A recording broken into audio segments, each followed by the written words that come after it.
সন্ধিয়া সময়ৰ কথা ৰাহুলে টিউচন খতম কৰি নিজৰ ঘৰ যাবৰ বাবে বাছ ষ্টেণ্ডত বাছৰ বাবে অপেক্ষা কৰি আছিল। হঠাৎ তাৰ চকু গ'ল এজনী কান্দি থকা বুঢ়ী মানুহৰ ওপৰত আৰু কান্দি থকা দেখি ৰাহুলে মানুহজনীক পানী অফাৰ কৰিলে আৰু লগে লগে মানুহজনীয়ে কান্দা বন্ধ কৰিলে আৰু খুব ভয়ানকভাৱে মানুহজনীয়ে ৰাহুলৰ ফালে চালে আৰু ক'লে যে তুমি জানানে মোৰ হাজবেণ্ড ক'ত আছে?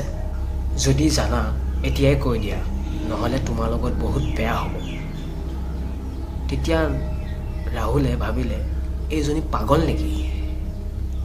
ভয়ে ভয়ে সি লাহে লাহে পিছলৈ আহিবলৈ ধৰিলে আৰু মানুহজনী থিয় হ'বলৈ ধৰিলে আৰু চালে যে ভৰিৰ তলত ভৰিকেইখন উল্টা হৈ আছে।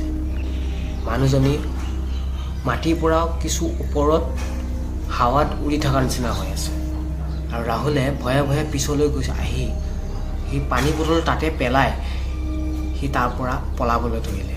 দৌৰি দৌৰি দৌৰি সি নিজৰ ঘৰৰ গুচি গ'ল। ঘৰ গৈ সি গোটেই ৰাতি এইটো কথাকে ভাবি থাকিবলৈ ধৰিলে। সি ভাবিলে যে এই মানুহজনী কোন? আৰু ৰাতি প্ৰায় 2মান বজাত ৰাহুলৰ কাণত পৰিল কোনোবাই কান্দি আছে।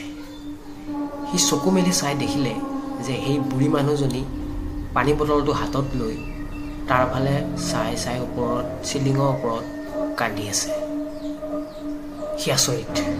তাইৰ হাতত যিটো পানী বটল আছিল সেইটোত কিন্তু পানী নাছিল, তেজ আছিল, তেজ।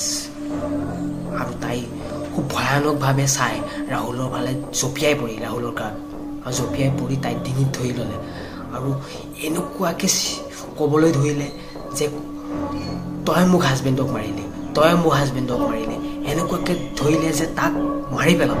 আৰু ৰাহুলে চালে তাইৰ মুখৰ ফালে, মুখলৈ এনেকুৱা ভয়ানক দেখিছে। তাইৰ দীঘল চুলি, দীঘল দাঁত, মুখত তেজ, হাতত তেজ।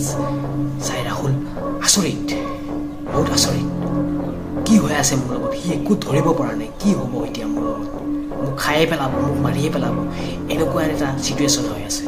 আৰু ৰাহুল ভয়ে ভয়ে চিঞৰিবলৈ ধৰিলে, জোৰ জোৰকৈ চিঞৰিবলৈ ধৰিলে, বহুত জোৰ জোৰকৈ চিঞৰিবলৈ ধৰিলে। তেতিয়া মাক দেউতাক সাৰ পাই লগে লগে দৌৰি দৌৰি তাৰ ৰুমৰ দুৱাৰ খুলি চুইচ দিয়াৰ লগতে চালে যে কোনোৱেই নাই। কমপ্লিট ৰুমটো খালী হৈ আছে। আৰু ৰাহুলৰ মাক দেউতাকে ভাবিলে ৰাহুলে বহুত বেয়া সপোন এটা দেখি আছিল। কিন্তু ৰাহুলে বুজি নাপালে যে সেই ৰাতি তাৰ লগত কি হৈ আছিলে। বহু মাহলৈ সি ভয়ে ভয়ে আছিল। তাৰ লগত কি হৈ আছিল সি একো ধৰিব পৰা নাই।